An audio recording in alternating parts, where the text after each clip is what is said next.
Hi everyone, आज के session में आप सभी का स्वागत है। मैं चंदन प्रसाद। आज की इस वीडियो में झारखंड हाई स्कूल टीचर 2016 के रिगार्डिंग जो अपडेट है उस पर हम लोग चर्चा करेंगे। जैसा कि आपको पता है कि झारखंड हाई स्कूल टीचर जो 2016 की वैकेंसी थी, उसका जो सुप्रीम कोर्ट के डिसीजन के बाद जो है फिर से रिजल्ट जारी करना प्रारंभ किया गया है, जिसके तहत अब जिनका रिजल्ट जारी हो रहा है उनका डॉक्यूमेंट वेरिफिकेशन किया जा रहा है।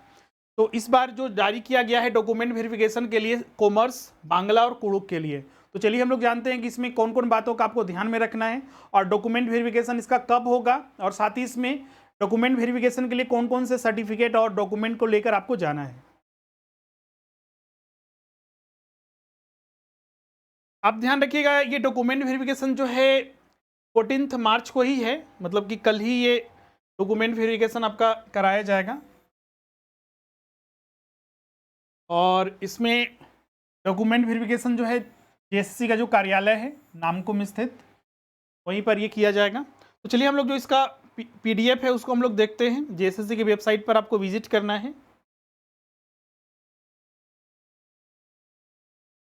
इससे पहले भी हमने आपको बताया था कि जितने भी डॉक्यूमेंट वेरिफिकेशन किए जा रहे हैं वो आपको जेएसएससी की जो वेबसाइट है और जो भी मूल याचिकाकर्ता थे उनका फाइनल रिजल्ट भी जारी हो चुका है, और उनका जिले का चयन करने के रिगार्डिंग पिछला वीडियो भी हमने बनाया था कल परसों, उसमें हमने हर चीज़ आपको बताया था। इसके अलावा जो भी अदर डॉक्यूमेंट वेरिफिकेशन हो रहे हैं अदर सब्जेक्ट के, और फिर उनका मेरिट लिस्ट होगा, फिर उनका जिले का चयन करना है, उन सारे प्रोसेस को हम बता चुके हैं ऑलरेडी। आज हम लोग यहाँ पर कुछ नए जो सब्जेक्ट है, जैसे कि आप यहाँ पर देखिएगा, document verification in light of judgment in contempt case number this subject Kurukh, Bangla और कॉमर्स। तो इसको पीडीएफ को हम लोग खोलेंगे, क्योंकि अभी देखिएगा तो अभी सिर्फ जो शॉर्ट लिस्टेड कैंडिडेट हैं जिनका डॉक्यूमेंट वेरिफिकेशन हो चुका है और अब फाइनल उनको अब जिले का चयन करना है, उसकी प्रक्रिया चल रही है। लेकिन यही बीच में जैसा कि डॉक्यूमेंट वेरिफिकेशन हुआ, ऐसा नहीं कि कॉमर्स, बांग्ला और उड़िया का पहले डॉक्यूमेंट वेरिफिकेशन नहीं हुआ था, तो हो सकता है कि उस समय जितने कैंडिडेट की आवश्यकता थी आयोग को नहीं मिल पाया, इसीलिए जो है फिर से ये रिजल्ट जारी किया गया है और कुछ नए छात्रों को यहाँ पर जो है डॉक्यूमेंट वेरिफिकेशन के लिए बुलाया जा रहा है। तो जिनका जिनका इसमें रोल नंबर है अपना डॉक्यूमेंट वेरिफिकेशन के लिए जरूर जाइएगा। आप यहाँ पर देख सकते हैं ये डॉक्यूमेंट वेरिफिकेशन जो है वो नामकुम जेएसएससी के जो ऑफिस है वहाँ पर। सबसे पहले हम लोग कुड़ुक का देखते हैं। कुड़ुक का जो सब फर्स्ट सिटिंग में इसका डॉक्यूमेंट वेरिफिकेशन होगा 11 बजे से 1 बजे के बीच में 14 मार्च को। बांग्ला का देखिएगा, इसमें कुड़ुक में 9 कैंडिडेट का रोल नंबर है यहाँ पर।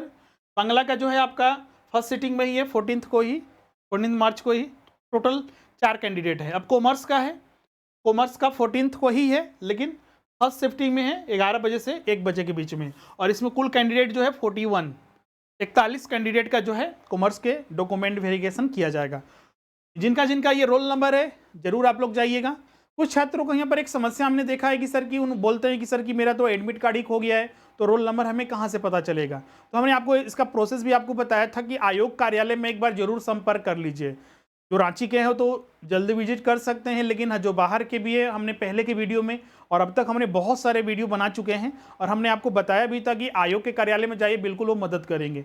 अगर आपके पास एप्लीकेशन नंबर भी है, जैसे कि फॉर्म भरते हैं ऑनलाइन, आपने फॉर्म भरा होगा 2016 में 17 में, तो उसमें एप्लीकेशन भी जनरेट होता है, तो एप्लीकेशन नंबर भी होता है, तो वो भी है, तो आप आयोग कार्यालय में उसे लेकर जाइएगा तो बिल्कुल वो आपको मदद करेंगे।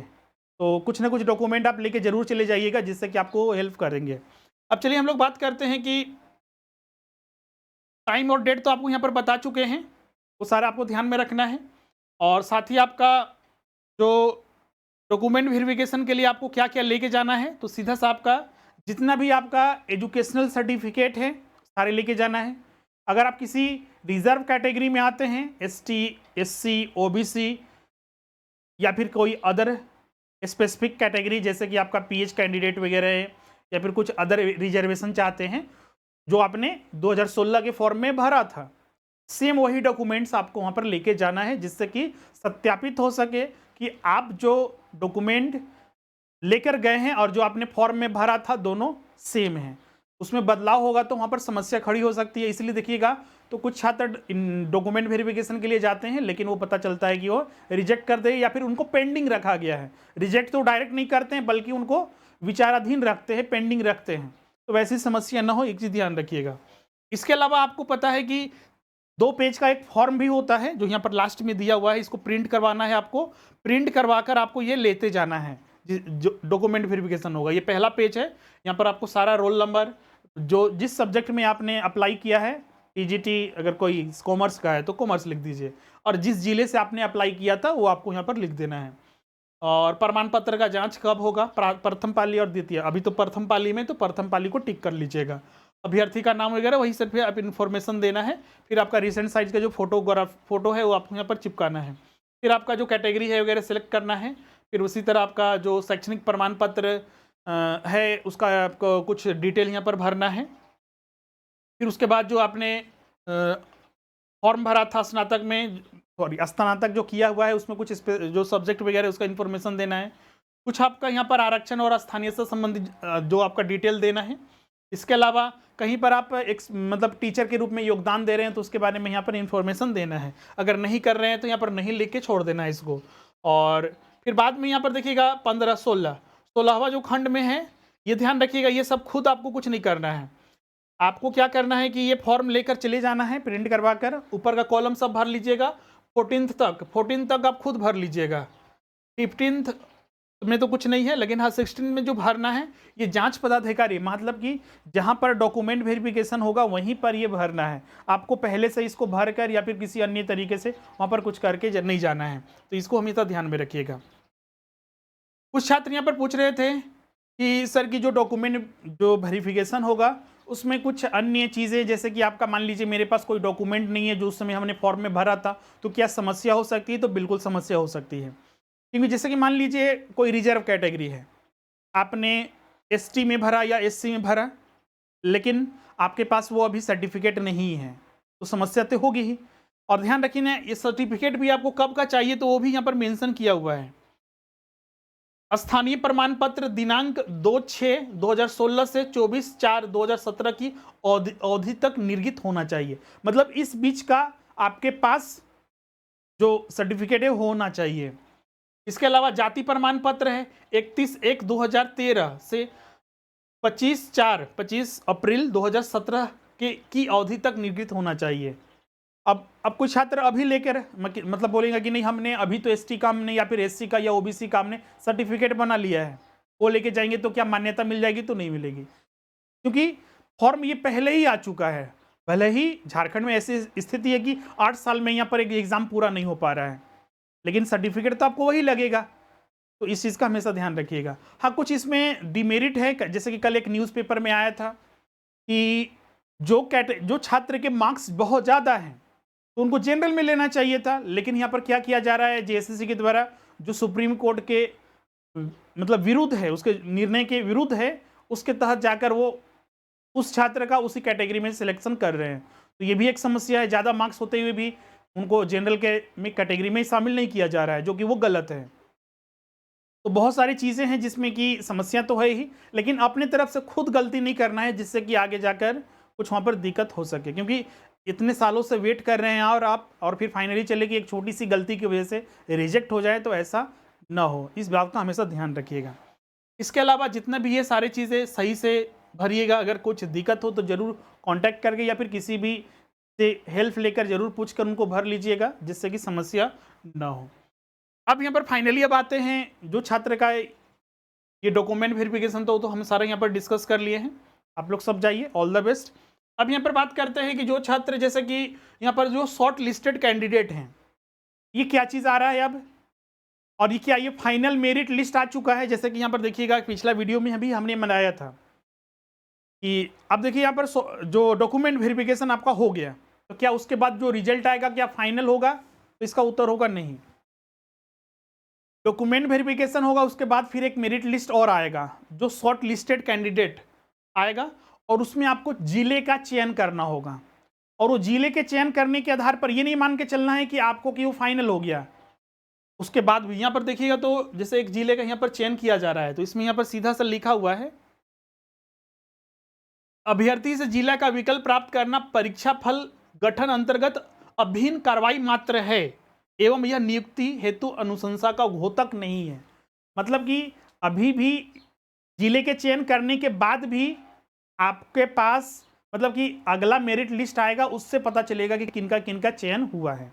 एक चीज़ हमेशा ध्यान रखिएगा, क्योंकि ये सारे बहुत सारे छात्र ये प्रश्न पूछ रहे थे कि सर की डॉक्यूमेंट वेरिफिकेशन हो गया, अब जिले का चयन हो गया, तो क्या मेरा फाइनल सिलेक्शन हो गया? ऑलमोस्ट बोल सकते हैं कि उसमें फाइनल सिलेक्शन है ही, लेकिन कुछ छात्र अगर एक दो हट जाए तो वो हो सकता है कि कुछ, क्योंकि यहाँ पर क्लियर यहाँ पर लिखा हुआ है कि फाइनल मेरिट लिस्ट इसके बाद फिर जारी किया जाएगा, जिले के चयन करने के बाद। हो सकता है कि कुछ इसमें बोल सकते हैं कि अधिकतर छात्र इसमें शामिल हो ही जाएंगे, जिले के चयन का ऑप्शन जिनको दिया जा रहा है। बाद में हो सकता है कि एक दो छात्र या फिर कुछ छात्र जो है अलग हो। हाँ, लेकिन उसका रेशियो अभी पहले से पूछेगा कि सर कि वो बताइए कि रेशियो कितना है, मतलब कि अगर 100 कैंडिडेट है तो उसमें कितना % छट जाएंगे और कितना रह जाएंगे, तो वो बताना मुश्किल है, क्योंकि उसका कोई अभी मतलब कि कोई एक टारगेट लेके आयोग नहीं चल रहा है कि नहीं हम इतना ही कैंडिडेट को बुला रहे हैं और इतना को रिजेक्ट कर देंगे, इतना को रखेंगे, ऐसा कुछ नहीं है पहले से, वो उन पर डिपेंड करेगा। जिले के चयन के रिगार्डिंग हम पिछले क्लास में ही बता चुके हैं कि जिले का चयन आपको कैसे करना है, जिनका जिनका शॉर्ट लिस्टेड कैंडिडेट में आ चुका है नाम। यहाँ पर ध्यान रखिएगा, शॉर्ट लिस्टेड कैंडिडेट यहाँ पर देखिए कुड़ुख, बांग्ला और कॉमर्स का भी है। अब बोलिएगा सर कि एक कॉलम में तो बता रहा है कि जो कॉमर्स, कुड़ुख और बांग्ला के कैंडिडेट है उनका शॉर्ट लिस्टेड लिस्ट आ चुका है, तो फिर ये डॉक्यूमेंट वेरिफिकेशन के लिए किनको बुलाया गया? वही हम प्रारंभ में आपको बताएं कि जैसे कि आयोग के पास सीट ज़्यादा है और जिन छात्रों को शॉर्ट लिस्टेड कैंडिडेट में शामिल किया गया है उनकी संख्या कम है, तो जो सीट वैकेंट है तो उनको तो पूरा करना ही है, इसीलिए फर्दर फिर डॉक्यूमेंट वेरिफिकेशन कराया जा रहा है ताकि अन्य छात्रों को उस जो वैकेंट पोस्ट रह चुका है उसके लिए वहाँ पर उसको फुल किया जा सके, इसीलिए डॉक्यूमेंट वेरिफिकेशन के लिए बुलाया जा रहा है। और जिनका यहाँ पर शॉर्ट लिस्टिंग में नाम आ चुका है उनको क्या करना है कि अप्लाई करना है जिले का चयन के लिए। जिले के चयन करने के लिए क्या करना है, यहाँ पर आयोग के वेबसाइट पर एप्लीकेशन फॉर्म अप्लाई पर इसका क्लिक करना है।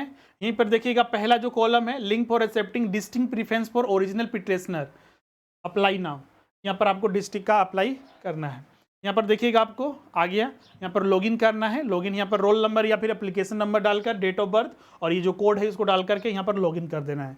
उसके बाद आपका जो चयन करना है। अब कुछ छात्र यहाँ पर पूछते हैं एक से ज़्यादा जिले का चयन का ऑप्शन मिलेगा? तो बिल्कुल यहाँ पर क्लियर लिखा हुआ है। ऐसे तो यहाँ पर लॉगिन हम नहीं कर रहे हैं क्योंकि यहाँ पर नंबर मेरे पास नहीं है, लेकिन यहाँ पर क्या लिखा हुआ है, डिस्ट्रिक्ट प्रीफरेंस, तो उसमें तो एक ही जिला नहीं रहेगा, प्रीफरेंस आपको देना है किस जिले में आप जाना चाहते हैं। तो दो चार हो सकता है कि आपको जिले का ऑप्शन दिया जाए और उसके आधार पर आपको प्रीफरेंस दे दिएगा। जैसे कि आपको पहले मतलब आप चाहते हैं कि नहीं हमको रांची जिला ही चाहिए, तो हो सकता है कि आप उसको पहले स्थान पर रखिएगा। और अगर हो सकता है कि अब रांची अगर नहीं भी मिला तो मान लिया बोकारो में जा सकते हैं, तो बोकारो को सेकेंड में रख दीजिएगा। बोकारो में अगर नहीं मिल सकता है तो हो सकता है कि रामगढ़ चाहिए, तो रामगढ़ को थर्ड पर रखिएगा। तो इस तरह से प्रीफरेंस आपको वहाँ पर देना है।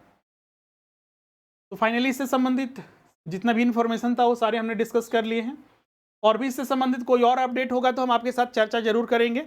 आज के लिए बस वीडियो में इतना ही, मिलते हैं अब नेक्स्ट वीडियो में। फिर भी अगर किन्हीं को कोई डाउट है, कुछ पूछना चाहते हैं तो आप हमें से कमेंट करके जरूर पूछिएगा, नेक्स्ट वीडियो में या फिर रिप्लाई के माध्यम से आपको उत्तर दिया जाएगा। और जो भी छात्र आने वाले परीक्षा के लिए, बहुत सारे छात्र अब पूछते हैं सर कि टीजीटी की नई vacancy, Jharkhand high school teacher की जो नई वैकेंसी वो कब तक आएगी? पीजीटी का तो ऑलरेडी आ चुका है और इस बार फिर से आएगा, क्योंकि इसमें कुछ चेंजेस करके फिर से फॉर्म भरे जाएंगे। तो इस बार पर कन्फर्म है कि पीजीटी का एग्ज़ाम कुछ महीनों में लिया जाएगा। टीजीटी का तो अभी तक कोई न्यूज़ तो बहुत है कि आने वाला है, इस सब्जेक्ट का होगा, इतना सीट होगा, लेकिन अभी तक इसके लिए फॉर्म अभी तक नहीं आया है एक बार भी 2016 के बाद।